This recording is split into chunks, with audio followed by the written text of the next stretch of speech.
All right, we're now recording.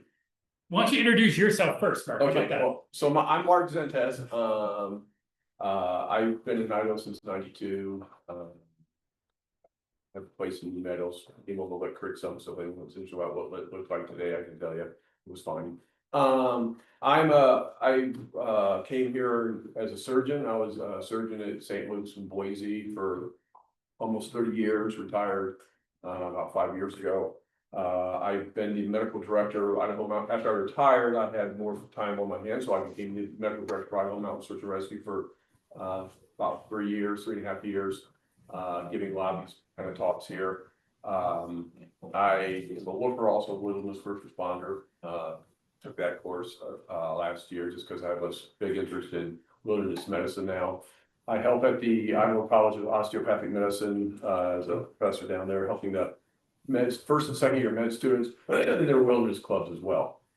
Basically, I just love the outdoors. I have a big medical background, but I just love the outdoors, and so I like them. And Adam is my neighbor down in Eagle, and so I talked to Adam before about, so I've got these talks, including hypothermia talks, and if you guys would be interested, I'm happy to come out. So I just arranged this, and yeah. Awesome, thank you, Ferris. My name is Ferris Book. I'm a resident here in town, and I'm happy to be here. Look forward to learning how to survive in the cold. And also pretty much everyone's on the volunteer, but fire department, but Ferris is newly on it. Angie, new full-time resident. Yeah. I'm Tori, local resident, volunteer fire department. Leslie Pellegrini, thanks for coming, Mark. Adam? Renman, I've been here resident for 25 years. Lynn Immel, with the water company more now, and longtime resident. Doug Filler, we met at their house. Yeah. Yeah, actually, you're right. On Brothers, resident. And Tim Roberts. Cool. Well, the floor is yours. I am going to be advancing the slides for Mark, so that's my only role in this, and we'll let you take it off from here. Great. Well, I'm going to remain sitting if you guys don't mind. Perfect. Yeah, perfect. Yeah. So the title is kind of Winter Rescue, and it is kind of help first responders to kind of what to do for someone during winter time. But also, I think there's going to be slides that help people that aren't actually rescuers. But how do I survive? What do I need to do to keep myself from getting into a scenario where someone else may have to help me, or hypothermia? I'm also going to talk, besides hypothermia, I'm also going to talk about what to do for avalanche or snow burials. We were having a discussion earlier about snowmobiles, and then the last part will be on frostbite and what do you do for frostbite. So go ahead, next slide. The key thing is. Hold on a second, sorry. Oh, we need some. It's stuck now. Hold on. There you go. All right. So for anyone who's to be a first responder, the most important thing is scene safety. Always, you want to make sure that the scene is safe for you before you go in to help anyone else, because otherwise you're going to become a subject patient as well. And only after you determine the scene is safe, then is when you're going to help someone else. Because they got themselves in the predicament on their own. You don't need to join that predicament. So scene safety is key for any first responder. Next. ABCs, whenever you're addressing anyone, you don't know what's going on. And I have a whole talk on ABCs if you ever want that as well. But the ABCs is the first step when you approach someone who looks like unresponsive, whatever, airway, breathing, circulation, etc. Just drill that into your head. Just always that's first. All right, next. So I'm going to start with hypothermia first. Next one, quiz time. All right. So we're up in Yellow Pine. You actually do have snowmobilers around here. This guy said, he's not a local, but he said, I'm going to go out snowmobiling for 3 or 4 hours. Told his wife, takes off. He had breakfast, but that was it. Because it's only 3 or 4 hours. Wet, heavy snow coming down. He doesn't show up. His wife finally calls the volunteer fire department to go out looking for him. Someone comes across him. He's sitting on a stump. His snowmobile's buried in the snow. but he's sitting on the stump, he is just absolutely shivering. Just cannot, that unstoppable shivering. He's cold, he's wet, I just hasn't eaten, he's hungry. What's the first thing you do for him? Remove wet clothing, anything else? Anyone else? Give them a cold bottle. Give a cold bottle, Gatorade? Yeah. He cheated. Anything else? Anyone else? Excellent, all Awesome, Yes. hot. right, Next slide. next slide, all right. Who feels like they could eat all these Snickers right now, all four of them? Right, all four of them right now. Yeah. So let me give you a little physiology first on thermal regulation and what happens in the body when it starts to get cold. Our ability to handle cold, because we're warm-blooded critters, is all controlled by the hypothalamus in our brain. And that hypothalamus receives nerve signals from nerve endings that says, hey, we're cold. Once we get cold, it starts to send a signal to the rest of our body. Sitting here, we have what's called a basal metabolic rate. We're creating heat just sitting here, not doing anything. The amount of heat that we're creating in our body is equivalent to about a 100-watt normal bulb, not an LED bulb, a 100-watt bulb. Most of that heat is actually coming from our liver, not our heart, not our muscle, but our liver. When the hypothalamus says, hey, we're cold, it starts to do things to our body. One of the early things it does is it increases our muscle tone. And as that muscle tone starts to increase, that's when you start to lose a little bit as your temperature starts dropping, your core temperature starts dropping. That's when you start to lose those fine motor skills, because most of the muscles are starting to kind of get tight. So your fine motor skills start to go away. It starts to increase your overall basal metabolic rate. It starts to cause you to shiver when your core temperature drops even further. Shivering can actually increase your body heat up to 5 times your basal metabolic rate. As that goes on, then it sends a signal to these little glands over our kidneys called adrenal glands to kick out these chemicals called catecholamines. What these chemicals do is they actually cause our blood vessels out in our legs and our hands to kind of squeeze down. Our breathing starts to increase a little bit, our heart rate goes up a little bit, blood pressure goes up. All that blood that's in our arms and legs that's getting squeezed down comes back to our central body. Our kidneys say, oh, there's a lot of fluid in there now. We don't need all this fluid. And as you get colder, it's called cold weather diuresis. You start to kind of urinate a little bit. You don't feel thirsty because your brain also thinks that it's full as well, even though your body's slowly kind of like squeezing a tube of toothpaste from the back. It starts to kind of squeeze in. You're actually slowly getting dehydrated. If your body's not able to maintain its temperature with all those changes and it continues to drop, then you lose a lot of those abilities. You lose that ability to shiver. If you lose that ability to shiver, it's like a car with the fuel. If you got your heater going in your car, the engine's running, but the fuel runs out, that car starts to get cold really fast. So there's actually a study that just came out at the end of October. They took 15 volunteers, healthy volunteers.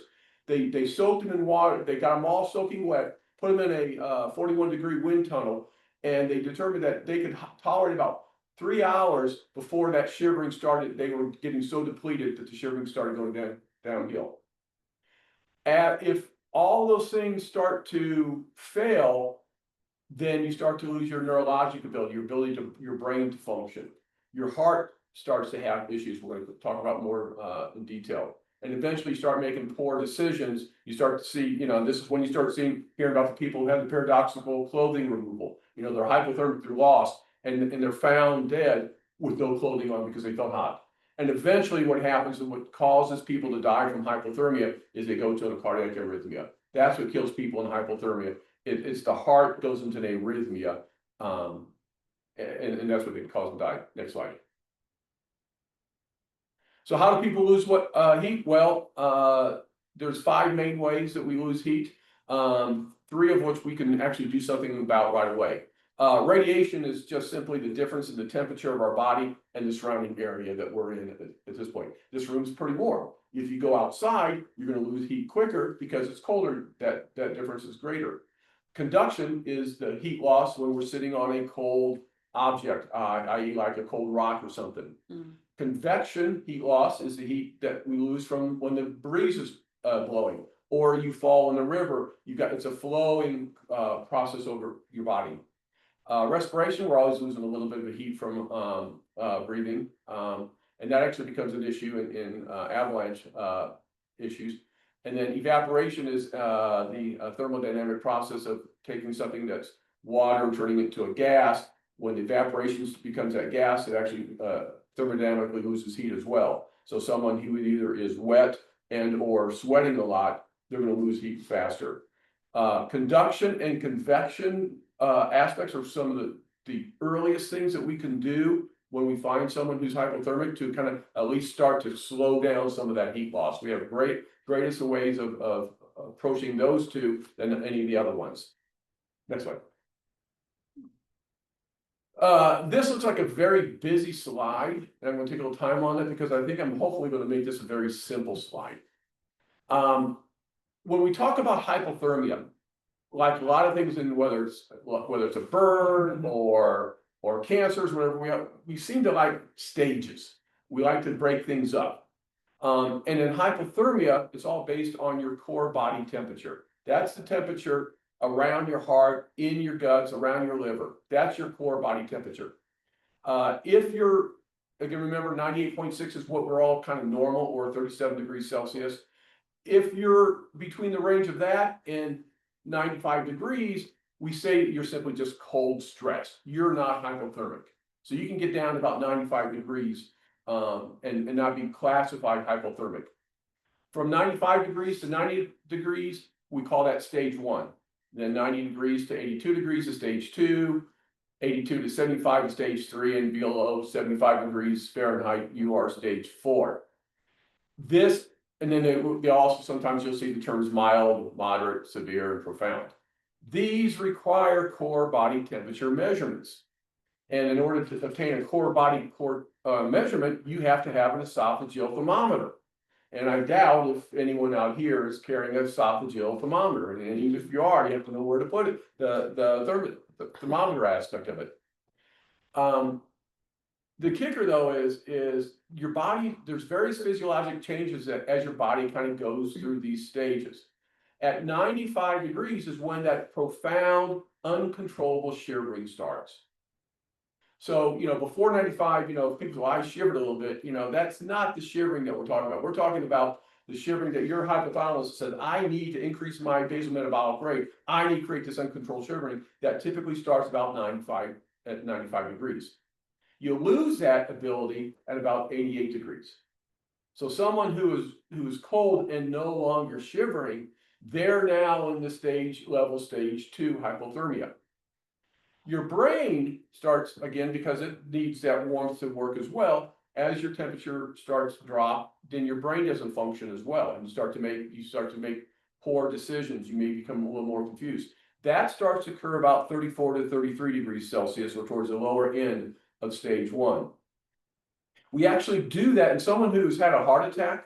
We'll actually put them in a therapeutic hypothermic state, because as the brain cools, it also preserves brain function because there's less oxygen demand on the brain as well. So in the sense, hypothermia helps protect the brain. And there's a lot, and actually later on in some studies, but there's lots of instances where people have been severely hypothermic and then come out mentally just fine.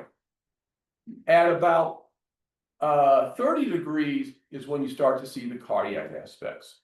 And the initial cardiac aspects are that the heart just doesn't put out as much blood as it needs to, which we call the cardiac output. It just starts to go down. But more importantly, the electrical aspect of the heart is very sensitive to cold, more so than the muscle of the heart itself.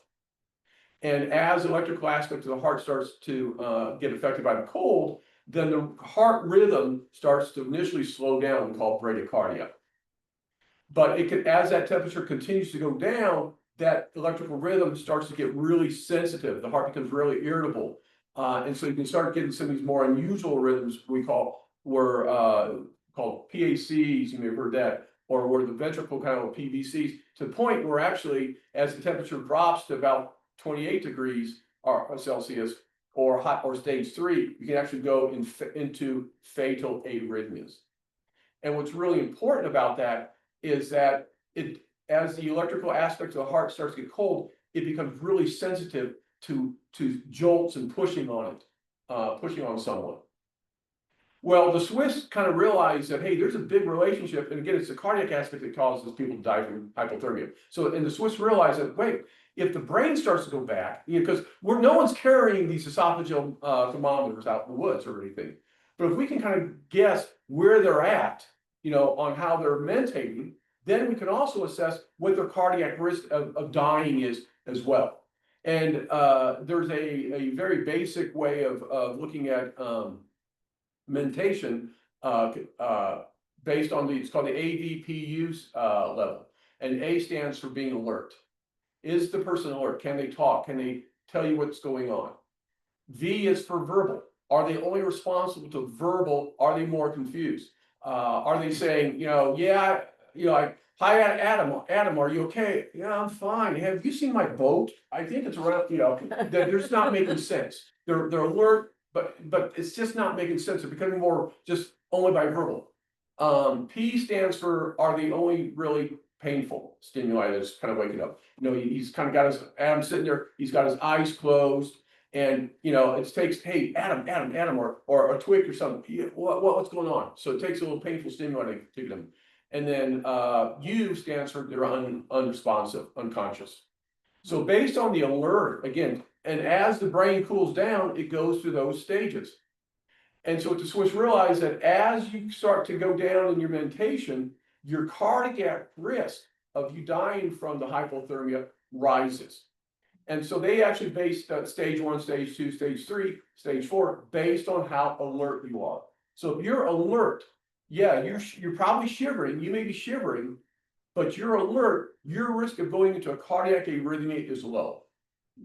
When you get to where, you're really kind of confused, you don't know what's going on, you think, it's in the middle of winter, but yet you're looking for your boat, then your mentation about your risk of going to a cardiac arrhythmia, it increases to moderate.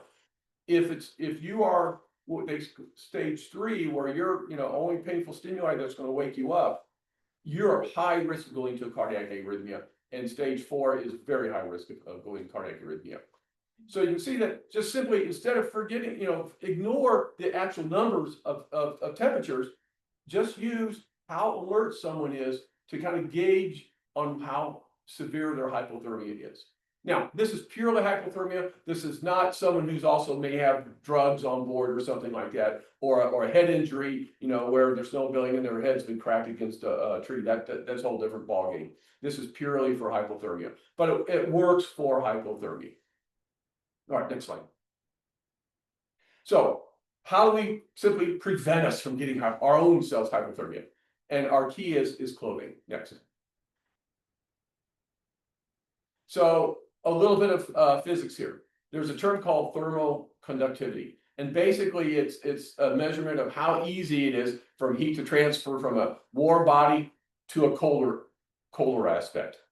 Various clothings they have actually been able to determine have various heat or thermal conductivity measurements. The lower the number, the less easy it is for a cold or heat to transfer over to cold. So sheep's wool and dry cotton, you can see, are actually very similar. There's no advantage of wool over dry cotton. We'll come back to cotton in a second. Water, you can see, has a very high thermal conductivity. So water transfers heat very easily. But more importantly, air is a poor conductor of heat as well. Next slide. And so because of that, that's why layers are important. People think of layers because they're like, well, if I get hot, I can take off clothing. But layers, the more layers you have, the more air pockets you create, the more warmth you're holding on to. More so than just the material itself, but it's the warmth of the air in those pockets that's what makes layers so important. Next slide.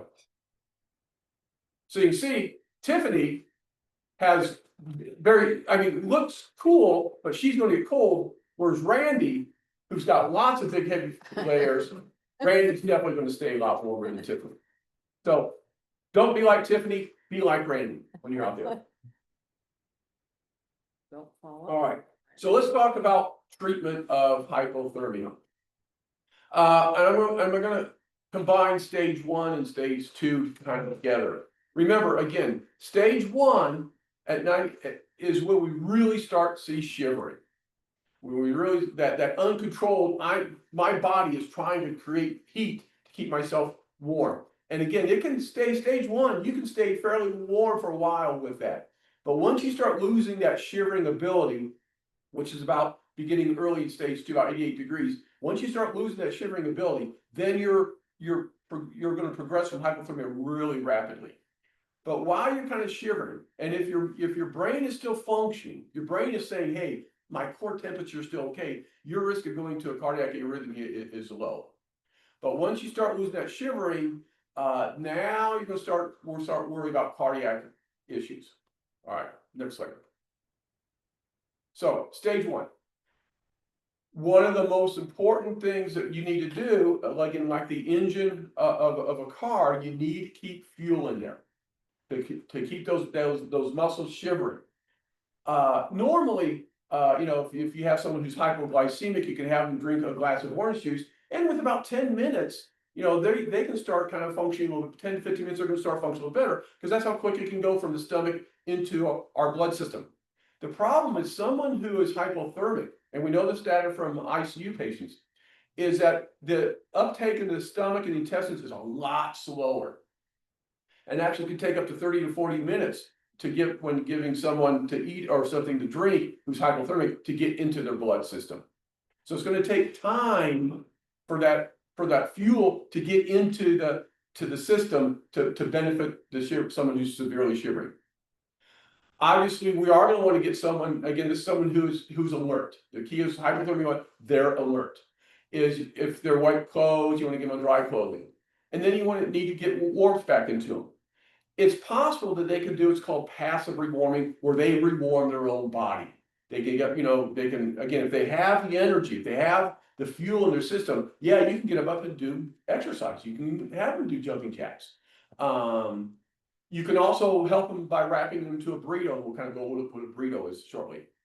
You can also warm them with active rewarming. What we mean by that is now we're going to add warmth to them. We're going to add heating pads to them, hand warmers, warm water bottles, etc. In those scenarios, we're going to wrap them up. If we're going to need to actually add weight, we're going to wrap them up in what's called a burrito, or what's called HPMK, which we'll also go over as well. If, however, they're not mentating as well, again, they're clearly more confused. They're on instead of the AVPU, they're on the V of AVPU. They're the verbal, and they may or may not be shivering. Now we're worried about hypothermia too. Again, they need calories, but you have to be a little more cautious on these patients, because if they're really confused, they may have an aspiration risk. So you kind of have to assess that in the field. Can they drink something that we can get some fuel into them? Again, if they have wet clothing, you want to get the dry clothing off, but you want to make sure that they're in a somewhat protected environment when you start pulling off that wet clothing. One of the things I also do is I have been with St. Al's has a mountain and ski trauma conference every November. And the last 3 years I've volunteered to be a hypothermia patient with them.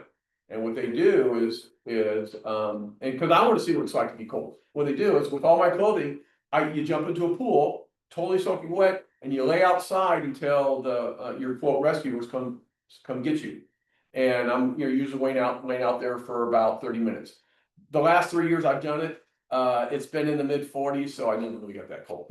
But one thing I noticed is that when they're taking off my wet clothing, if they just take off all my wet clothing and the wind is blowing, I got cold really quick. So again, if you have someone who you need to get the wet clothing off, and certainly you're worried that they're going to start to go down that hypothermic scale, get that, again, the convection and conduction heat loss, get the convection taken care of, get some sort of windbreak around them. Whether it's just some visqueen or a tent that's not even put up, or something around them. Get them off the cold ground. Get some sort of pad underneath them, so they're not losing that heat. Because once you start pulling that clothing off, they're going to get even colder until you get some warm clothes Getting clothing off of them and getting clothing on. Also, what's nice is if you can take one arm out and then put that one arm in. In other words, instead of taking all the clothing off, one arm on, wet off, put the dry one on, then do the other. Do it in stages. Someone who's cold. Yes. The myth of warming them up with somebody else's body Is a myth. is a myth. Yeah. If you've got a sleeping bag that can hold two people, that's not unreasonable. But I don't know many two people sleeping bags that you have carrying out there with you. Yeah. Along the same lines as Adam's question, if you're talking about active rewarming, would it be true that like if you were using a water bottle, if that water bottle is any lower than 98.6 degrees, would that actually be counterproductive? So like an 80-degree water bottle? If you got a warm water bottle, you're particularly over 98 anyway. Okay, Yeah, if you're warming water, yeah. okay. And again, and also, anyway, and back up further on your question, again, they're probably at 94, 95 degrees anyway. So your own the water bottle of 98 is going to be higher than what you're at as well. Yeah. Oh no, go back last slide. Yeah. So on hypothermia 2, again, the other thing I want to kind of mention is, again, when you are moving them, again, because again, remember, as the heart gets colder, the electrical conduction of the heart gets more irritable. You've got to be gentle with these patients. So again, if they're verbal, and they're may or may, and particularly they lost shivering, you want to be moving, you want to keep them horizontal and be gentle as you're moving them, because again, their heart may be in a very slow rhythm, and some big jolts can actually put them into a fatal arrhythmia. This mountains rescue thing, this last one that was a week and a half ago. So I was laying there, I was in all my wet clothes, and they wanted us to act like we're a low level hypothermia too. So I just kind of verbal, come on. The first medic that came up to me gave me a sternal rub. That's the last thing you want to do. Put a real person into possibly VTAC or VFib. Yeah. So again, you want to be very careful. There's a concept called after drop, which is people who run ambulances, I think majority of them are aware of this. And what happens is, as you start to warm someone up, again, we're trying to warm up the core. As you start to warm it up, the blood vessels start to open up, and all this really cold blood that's sitting in the arms and legs now comes back to the core. And so what happens is you start to warm them up, and all of a sudden they plummet. It's called after drop, and that can occur as you start to warm up someone who's very cold, or if you're rescuing someone from a horizontal to a vertical position as well.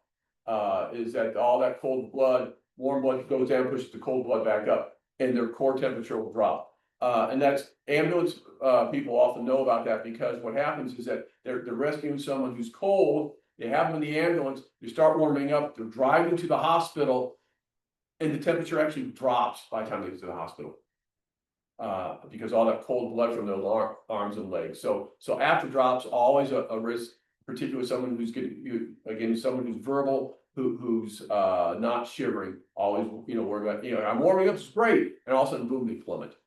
Good. All right, next slide, please. So, and this kind of comes with your water bottle question as well. So where do you put these water bottles and such? The best place, the first and foremost, is the armpit.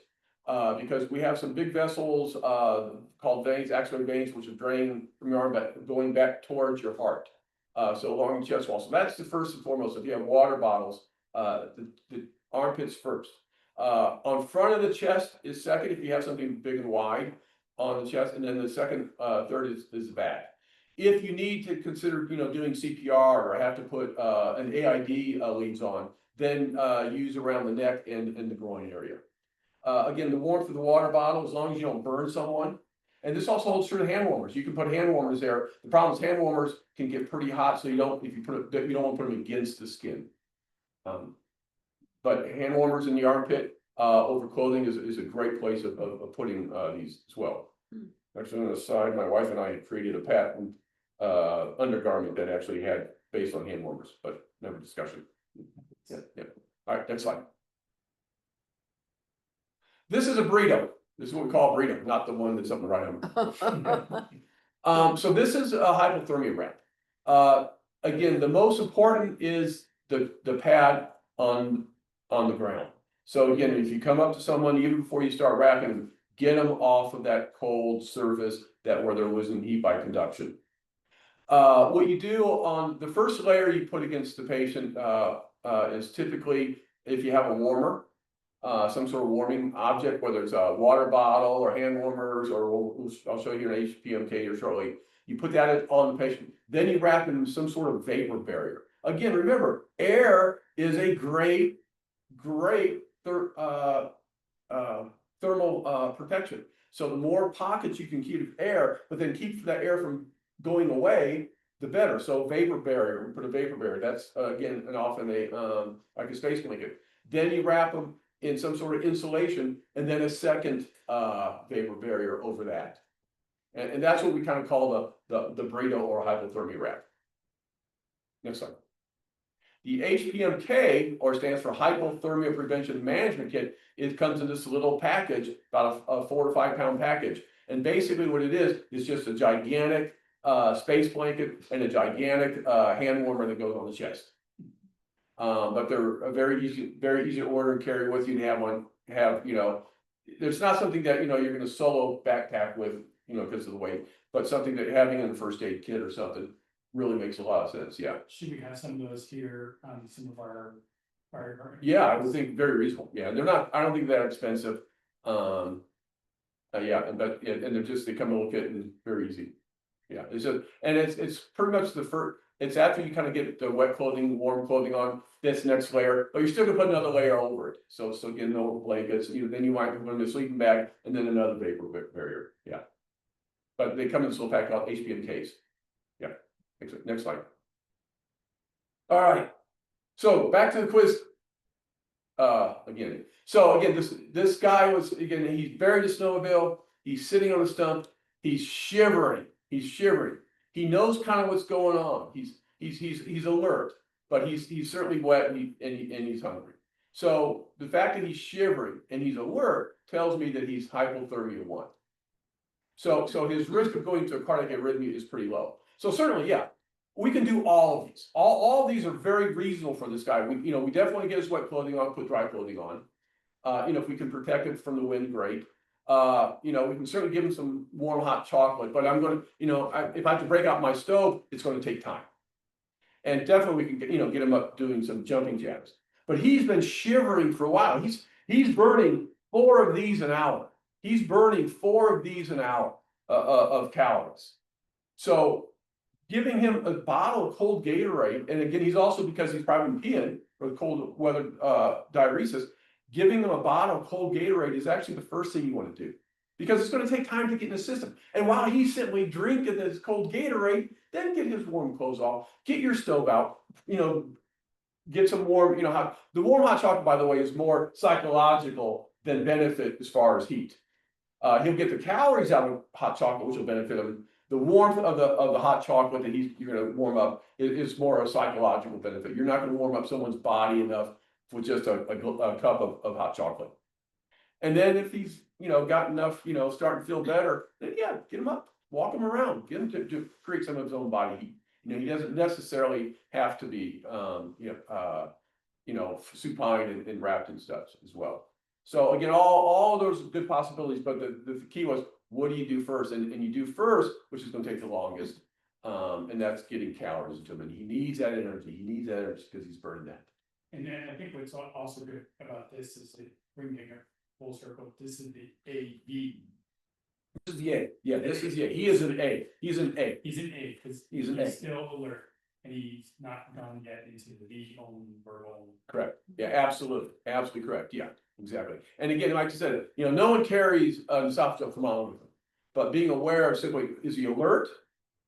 And if he's shivering, then you can kind of do things and and get him warm up, get that energy, get that fuel back into him. If he's V, then you've got to be careful. If he's verbal only, and if he's off the shivering, then you have to be a lot more gentle with him. It's going to take active and warming only. So you don't have to take a thermometer with you. And rectals also are not in benefit at all in hypothermia patients, yes, for multiple reasons. The least of which is not fun, yeah. Yeah. And those ear temperature things also are not good in hypothermia. As for measuring temperatures either, yeah. All right, next slide. So now let's go on to the second, the other two stages, stages 3 and stages 4. These are the patients that, again, they're either only by painful stimuli, or you know, a pinch or something, not a shake, not a sternum rub, but a pinch, or they're just unconscious. Their risk of going to the cardiac arrhythmia is extremely high if they are almost already there. All right, next slide. Oh, we're going to stay on that slide. One point I want to make also on this is, when you start to get down to about 82 degrees, this is again between stage 2 and stage 3, you lose your pupillary response. So, you know, dilated, you know, unresponsive does not mean they're dead. Right. Does not mean they're dead. All right, go on. So, the only way you're going to treat these patients is it's going to require active rewarming. You've got to rewarm them somehow. Again, you're going to keep them horizontal with very minimal movement because they can go into an arrhythmia. Again, any kind of sign of life, a groan or anything, you know, that's your sign of life that says, okay, he's not dead yet. You're not going to give them any food or drink. You know, again, they're going to have to get evacuated out. You're going to have to call in your helicopter to get these people out of there. Yeah. And hopefully the paramedics that come on the helicopter will be aware of the risk of after drop on these patients. Because as they warm them up in the helicopter, all that cold blood's going to go. They may be right there at the verge of going into ventricular fibrillation. That may put them into it. So, question: when I worked in the emergency room, we used bear huggers. Should we think about having something like that here, a simple bear hugger, or hooking someone up, since it could be 45 minutes just for? Yeah. Oh yeah. Yeah. Anything you can do to keep. So basically, it's a. Put them in this room. Take them to the corner with that big vent. Yeah. Yes. No, I'm serious. Okay. Yeah, but you got to keep them horizontal. You got to keep them horizontal. You have to keep them horizontal. Yeah, gentle. Yeah, but bear hugger is, so I don't know if you guys, everyone knows bear hugger, but it's just basically an air blanket, a big air blanket that circulates warm air through it. We use them often in the surgery. You know, that's all it's doing. Just circulating air. It's called bed jet. And they've actually made air huggers. Yeah. For home. Oh, okay. They're called bed jets, and they have a hose, and it basically turns your whole blanket into a warm, yeah. So circulating warm air. So Yeah. yeah, absolutely, yeah. Because that's what's going to take to, you know, treat someone, you know, low level 2, level 3 is, you know, they just got to warm them up. But the key with that is you're getting them out of the environment. You know, if you're going to use a bear hugger, you probably have them out of the environment that they were in to begin with. But yeah, you're gonna have to, you know, get them warm. Yeah, you're not going to be able to warm them. You know, you're not going to be able to take someone, you know, within 5 minutes from level 3 to level 2 or 1, because it took them hours to get to that point. So it's going to take hours to get back out of it. Only because of the volume of blood and the, you know, and all the organs are just equally as cold. The liver's is cold, the spleen's is cold. You know, so it's going to take all that time to get that warmth back up. But yeah, to keep them from losing that. But if, again, watch for the after drop. Watch for the after drop. Absolutely, yeah. Yeah. I have a question. Yes. If we find them close to our home or something like that, not out in the woods. I know this works for the opposite problem. Is there any benefit to putting them in a warm bath and getting it warmer? Or is that going to be? Well, again, it depends on how cold they are. You know, if you got someone who's shivering and alert, sure, yeah, put them in a warm shower. You know, because they're shivering and alert, their risk of going to a cardiac arrhythmia because of moving around and stuff is going to be low. But if you have someone who is again the AVPU, the V of that, which is the stage 2, and they're not shivering, which is putting them lower in stage 2, I'd be hesitant picking up, carrying them into a bathtub and laying down. I'm going to want to be as gentle with them as possible. So I probably would not be putting them into a bathtub. Yeah. But you know, that scenario, if you, hey, help me carry him in here and put the bear hugger on or something, I think that's reasonable. Yeah. And then hypothermia 4, this is someone who's unresponsive. And you're not detecting any vital signs on them. And this is the one you're gonna have to kind of decide, do I do CPR on them or not? But the key with pure hypothermia is the saying goes, you're not dead till you're warm and dead.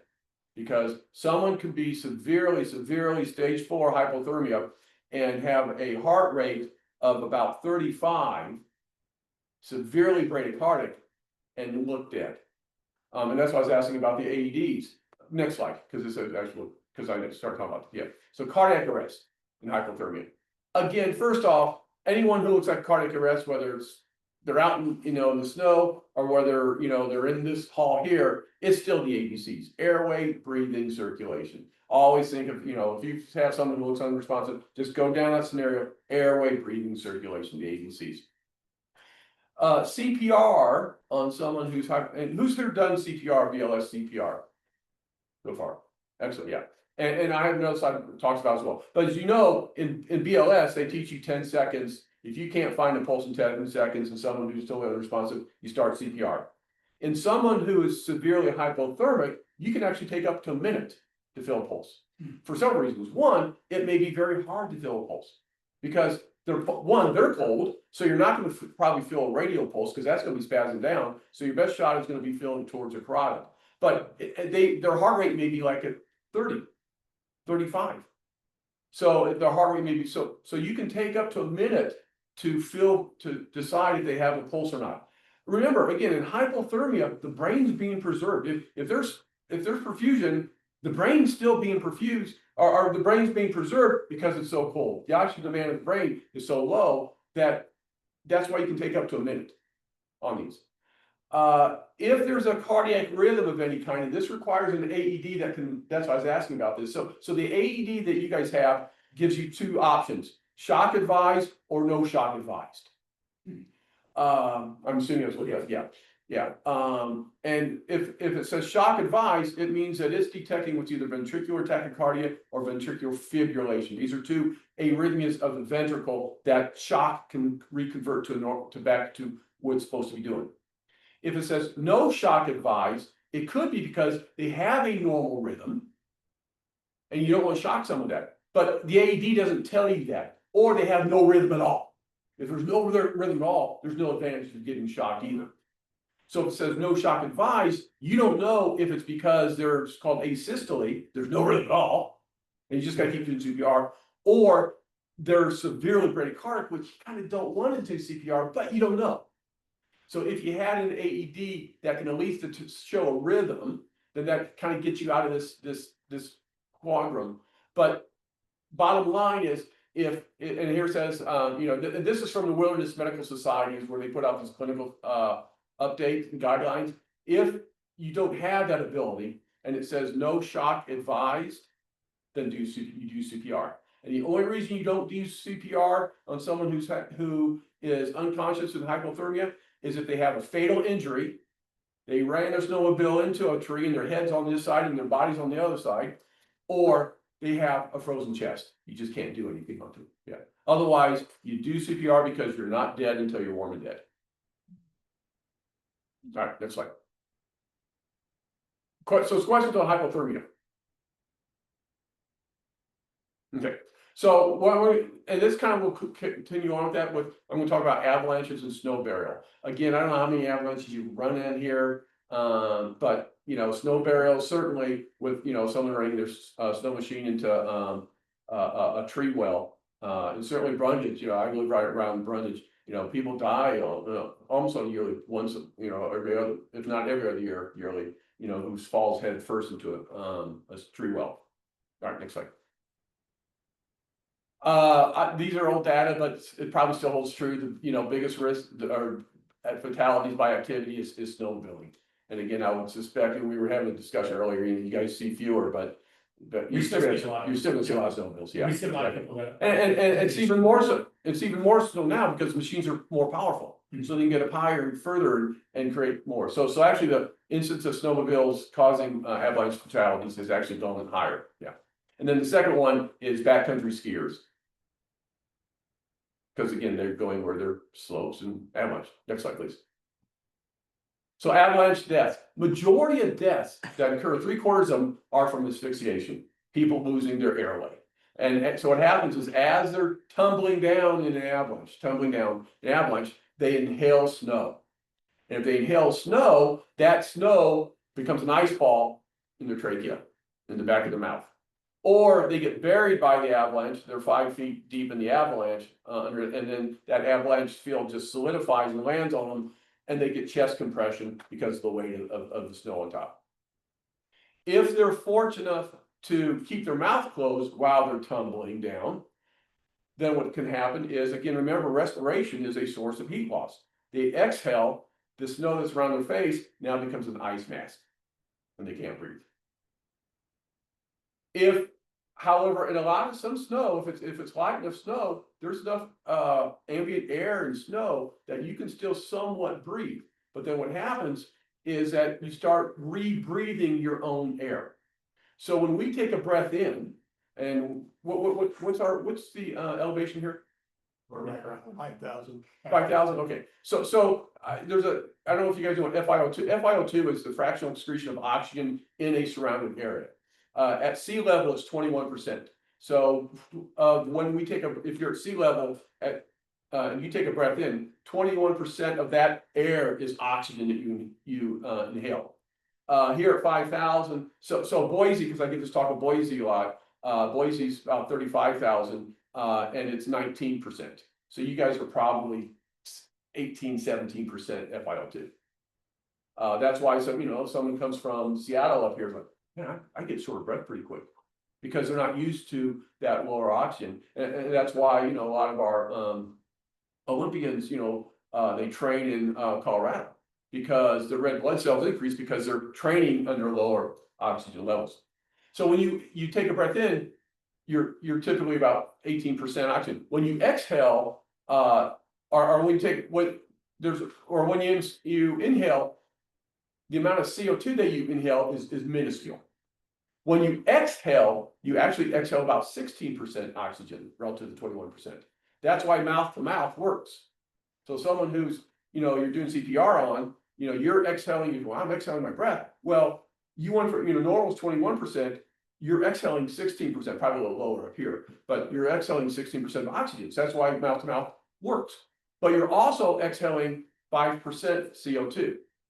So if you have someone who's now fallen and they have an air pocket, what happens is that they're rebreathing that air pocket.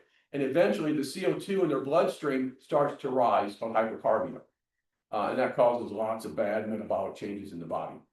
There's actually there's an avalanche prevention backpack that a lot of backcountry skiers will wear, called an avalone. And what the avalone does is it allows them to exhale, when they're trapped in avalanche, it allows them to exhale their own air. So let's make an assumption that there's going to be enough of an air pocket to get oxygen in, and it directs the CO2 out behind them. But majority of deaths occur because of asphyxiation. 25% occur from trauma, and minuscule are really from hypothermia. And in order to get hypothermia from an avalanche, is you have to be buried with a patent airway. Go on, next slide. Duration of burial has also been shown to be very important on how likely we're going to find someone alive or dead. This is data from Canadian data as well as Swiss data. And the big difference between the two lines, you can see that Canadians seem to die faster than the Swiss do, and it's because of trauma. A lot more trees for the Canadian skiers, backcountry skiers, than the Swiss skiers. But basically, if you can get someone who's buried in an avalanche within 15 minutes, they have about a 90% chance of being alive. If you get to them about 30 minutes, it's about a 50-50 toss-up. And if you're getting them after 30 minutes, they're more likely to be dead than alive. So for like first responders, if we're looking for someone in an avalanche, we're probably not going to find someone alive. The best person to save yourself is your own self, or a partner you're with who's been with you finding you skiing. Next slide. Big busy slide. All this this is a whole series of different studies that looked at how fast someone's body temperature dropped when they were totally buried in snow. Some of these are actually volunteers. some of them are pig studies, and some are like this, I think like the first top one, or one of a 25-year-old who was buried for 20 hours. And so they kind of get an idea of how fast the body core temperature drops when they're fully buried in snow. So when you average it out, basically it's about 3 cc's per hour, or you're getting to hypothermia level 1 in an hour. So if you go from someone who's totally nice and warm, buried in the snow, complete snow burial in an hour, they're going to be at least a hypothermia 1. Just a time frame. Yeah. Next slide. So what do we do about cardiac arrest in someone who's been buried in an avalanche? One of the key things is how long have they been buried? If you get to them and it's been less than an hour, chances are they're in cardiac arrest because they're asphyxiated. They don't have an airway, ice, snow, whatever, or they died from trauma. You're probably not going to save them. If you find them and it's been longer than they've been buried for longer than 60 minutes, and you see they have a patent airway, so there's no big chunks of ice in their mouth, and there seems to be an air pocket there, their cardiac arrest and no trauma, their cardiac arrest may be from hypothermia. So again, 75% asphyxia, 25% trauma, minimal hypothermia, but it's not zero. So again, you're still going to give CPR unless they have a frozen chest or fatal trauma. Next slide. Again, ABCs. Don't forget the ABCs. Airway, breathing, circulation. Next slide. So this is kind of the comparison of those that you guys have done BLS, CPR versus how it changes a little bit in avalanche BLS. Again, remember ABCs. Airway. In standard BLS you guys have done, it's okay, open the mouth. And you can either do a chin lift or jaw thrust. Remember those moves? Yeah. So you're opening airway. Then serially breathing. And then you have 10 seconds to see if they have circulation. And then if they don't, then you start doing CPR. And it's CPR first at a rate of 30 to 2. But you start with CPR first. The reason that's designed that way is because typically this is done on someone who passed out in the mall, or someone who's walking, at the harmonica festival and collapsed. Their blood saturation of oxygen is pretty darn good. So if it's a cardiac event, you start on CPR first. In avalanche BLS, someone who you find who's buried, it's a whole different ballgame. First off, airway, look in their mouth, see if there's a big ice ball in their mouth. Okay, is that, or if the mouth's clear. And then if the mouth is clear at that point, you don't want to do a jaw thrust or chin lift because they may have a cervical injury. So it's a jaw thrust only. Jaw thrust only. You don't want to lift their neck because again, they've been tumbling and they could have I have a whole spinal talk as well. If you ever want spinal talk, spinal is trauma. Then breathing, and then circulation. You have 60 seconds to feel for a pulse. So take your time, feel for a pulse. Your fingers may be cold too. If you have an AED, that might help you kind of determine what even if your AED doesn't tell you, it might give you at least an idea, if it says shock advised, wonderful, that's what you want to do. So still use the AED even if it doesn't give you rhythm. And then this is where it changes from basic. You start with breaths. You give, and this is also true for drownings, by the way. You start with breaths first, because again, they're most likely in a cardiac arrest because they lost oxygen. They weren't breathing. It's the lack of breathing that caused them to go into the cardiac arrest. So you start with the 5 breaths first, then you start your CPR. Whereas normal BLS, we do CPR first because we're assuming they've been breathing fine until they went to heart. In avalanche or drownings, you start with breaths first, then do CPR. Great. Questions on that? Yeah, I Yes. do. So once you start CPR, do you continue to go back and forth Yes, you still do the 32. 30 compressions. in and 2 both breaths. Yeah, scenarios? both scenarios, absolutely. Because I've heard it, Yes. you can only do one or the other for whatever reason, CPR. Well, yeah, so the American Heart Association has also said that you can just do compressions. But again, it's all based on the assumption that they've had a saturation to begin with already. Certainly in avalanche, they're going to need rescue breaths also, or drowning rescue breaths. So Also. just continue that. 32, yeah. The one little kicker on avalanche also, again, assuming that these subjects are hypothermic, right? That you can actually, if you're in a scenario where, you know, an avalanche got them, they've been buried for over an hour. You look, there's no big chunk of ice in their mouth. It looks like there was a pocket of air that they may have kind of, just rebreathed themselves down to cardiac arrest. But God, this avalanche is going to hit me again. You can actually, and this is from the Wilderness Medical Society, you can actually go 5 minutes on, 5 minutes off. So you can do CPR 5 minutes, then let's move them out of this avalanche zone, and then resume CPR. Because again, if they're that cold, their brain is being preserved. The brain is being preserved. Yeah. Yeah. And again, this is directly from the Wilderness Medical Society. Yeah. Next slide. Yes. So questions on that? On what? On avalanche Don't do area.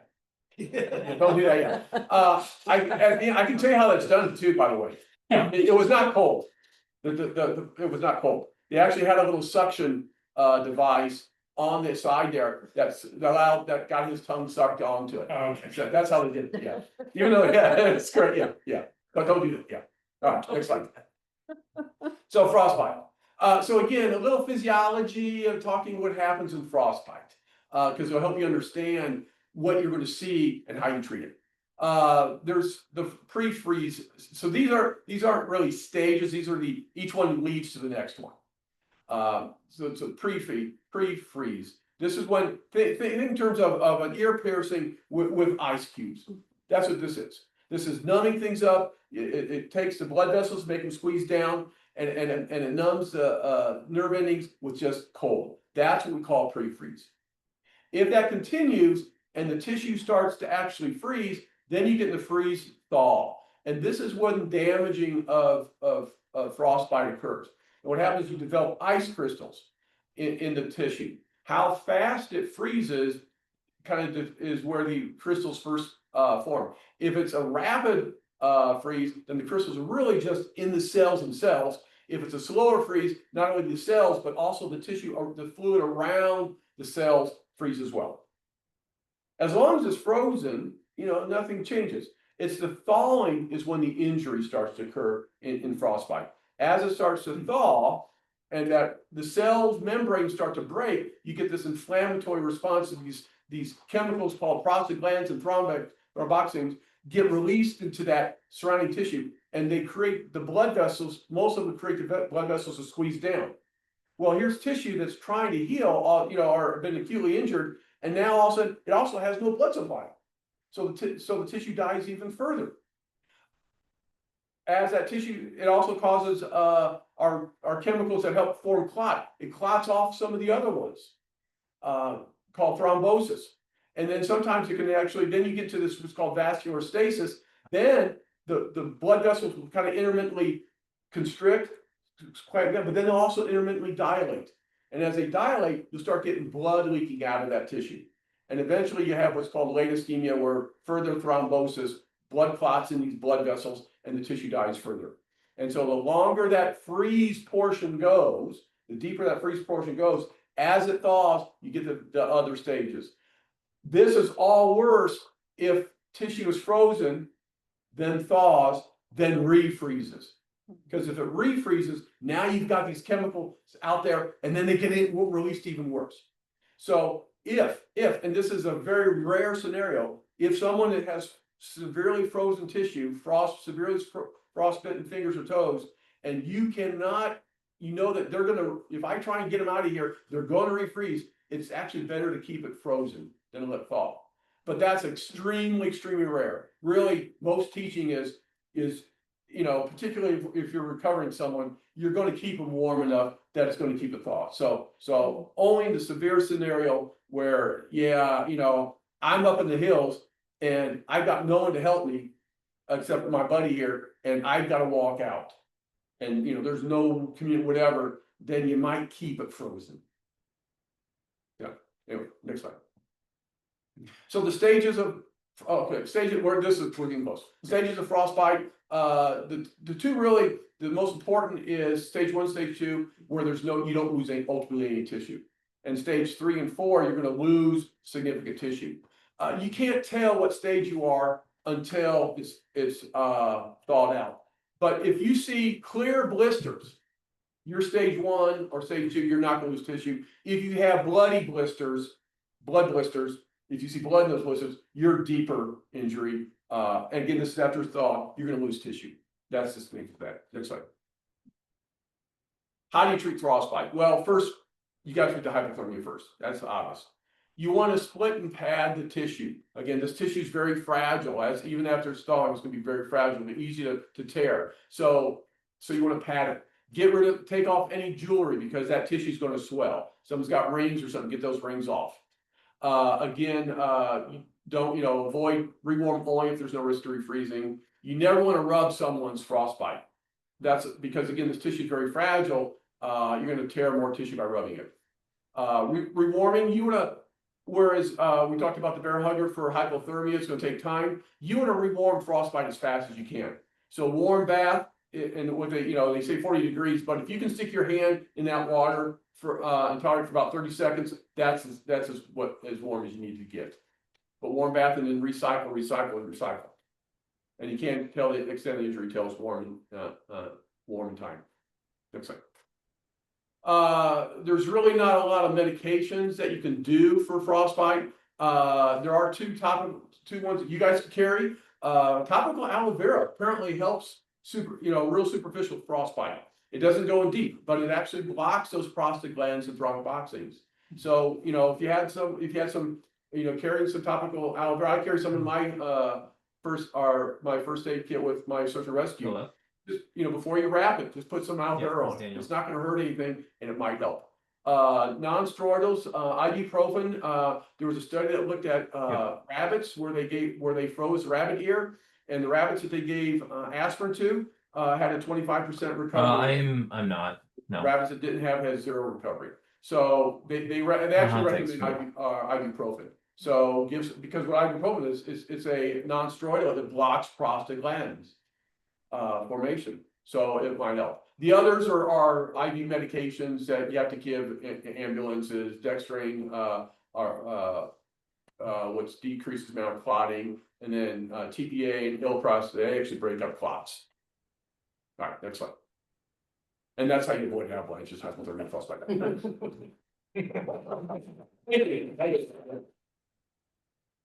Right, thank you so much, Mark. This was awesome. And are there any questions for Mark before he has to hit the road and go hunt unit 25? 24. Fishing day. I'm going on 24. I got for recording this. Just have a quick question. I think I already know the answer to this, but just to verify. So let's say, because it's a realistic thing here, if someone is in the frozen river and they're frozen and they've also drowned, probably, what would you suggest, that treat the hypothermia first, or try to give them oxygen like you would a drowning victim? Yes. The first is CPR. So yeah, first is ABCs. So you're talking a drowning victim who's unconscious. Yeah, it's still ABCs. Even if they're frozen? Yeah, even if they're frozen. Yeah. Oh, absolutely. Yeah. Again, you're not dead till you're warm and dead. So again, and you've probably heard of case studies where little kids fell in ponds of ice. And they fire department gets there 15, 20 minutes later, and they get this kid, and they're doing CPR the whole way in the hospital, and the kid wakes up perfectly normal. Because again, that brain has also been cooled down as well. So the oxygen demand in the brain is low. So yeah, so I would do CPR, and then while you're doing CPR, then start working on the hypothermia aspect of it. But yeah, first and foremost, the CPR still. Okay. Yeah, and it'd be rescue. And again, rescue breaths first. So again, they drowned because they were in the cardiac arrest because they lost oxygen. Yeah. So it's 5 breaths, then CPR, whereas BLS is CPR. Yeah. Thank you. Any other questions? Super.